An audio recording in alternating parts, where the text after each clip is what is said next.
erase it, remove some of the other guys off the graph.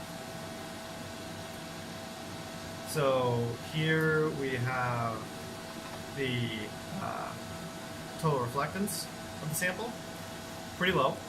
So now we can go to absorption, load the transmission file. So we have to know where we saved it.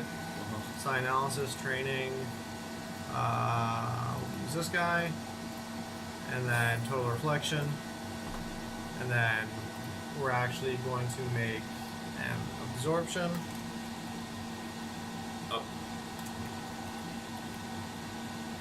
Okay, and we click save, and then there we go. So it looks like the absorption is very low here. So we actually have some negative values. Yes. So it could be the light source drifting. So we see that absorption is pretty high in around 370, 400, then comes down. So now we have our fancy looking graph.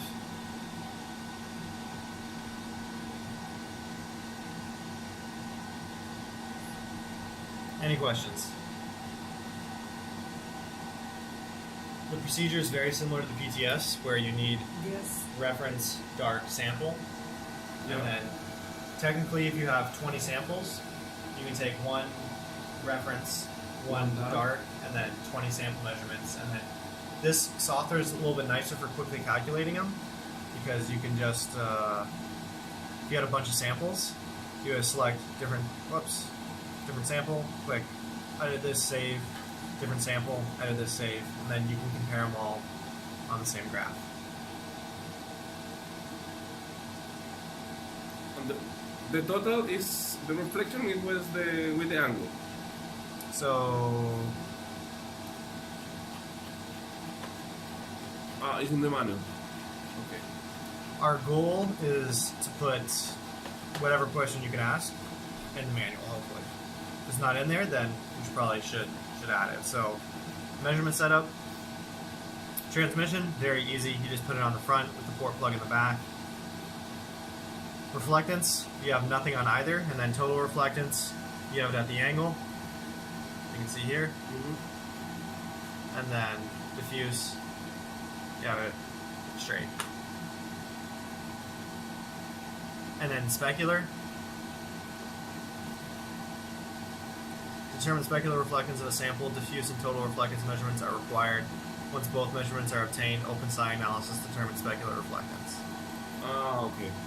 So specular needs. So we don't have diffuse. Diffuse. So we can't calculate it right now.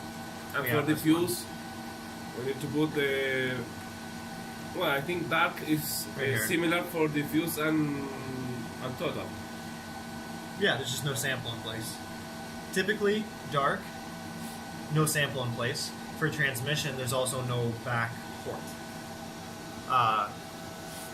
For reference, you always have your reference in place. For transmission, your reference is nothing, is air. For diffuse or total reflectance, you're using these samples. And then for the sample measurement, you put the sample in the correct configuration. Whatever configuration you're using for your sample, also use the same for the reference. So in this case, we used that tiny aperture. We didn't need to technically for the reference, but we needed to make sure that we kept all conditions the same. So whatever you're using for your sample, make sure you use the same conditions for your reference.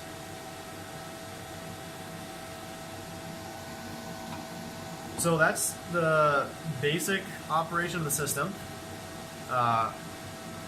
You'll learn a lot by using SciSpec. So there's these setup menus. So for example, we'll go to Chopper, go here, change the COM port to 5, click Save, and now we're going to try and set the frequency. Did it actually change to 10 on that thing as well? Okay, Yeah. so this one doesn't update until you restart the software. So we'll close software, reopen software. Now we have an error. So we click this, chopper error. Could not initialize is likely due to an invalid number or a communication error. So it knows that it's most likely COM port that's wrong, or the chopper's not turned on, or it's not connected. So in this case, we'll clear the error. It looks green, but if we go to chopper, we'll see that it says not initialized. You open up the settings window. 10. Click save. Device manager. You can initialize it. Whoops. Initialize it. Now it's initialized. Now we can set it. So all the settings for each thing and initializing each thing is in the device manager. These ones, like I said, just open up the file locations. Whoops. To the stuff. Let's say we turn off the mono right now. And now we say go to grading 1. Error. We're gonna get a lot of errors probably. Maybe just... So it's still trying to do stuff, so it'll get hung up. So what you'll want to do is clear your errors, stop all motors. So you can see all these invalid replies coming because it's trying to communicate a lot with it. So we'll turn the mono back on.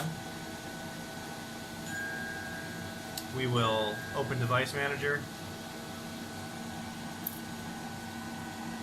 Trying to initialize. If this doesn't work, it says it does work, so now we can clear our errors. Now we can try and go to 0 nanometers. Yeah, okay. So it doesn't like this. So the mono turning off in the middle of software, it looks like you're going to have to close software to reestablish communication. But you're not going to be turning off the mono while you're using the software.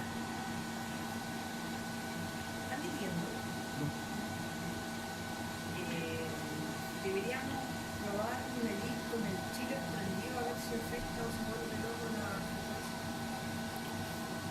Porque hasta ahora lo único que ha estado apagado del X3 es el chile. Porque el chile como que Creo que estaba apagado. El chile estaba apagado.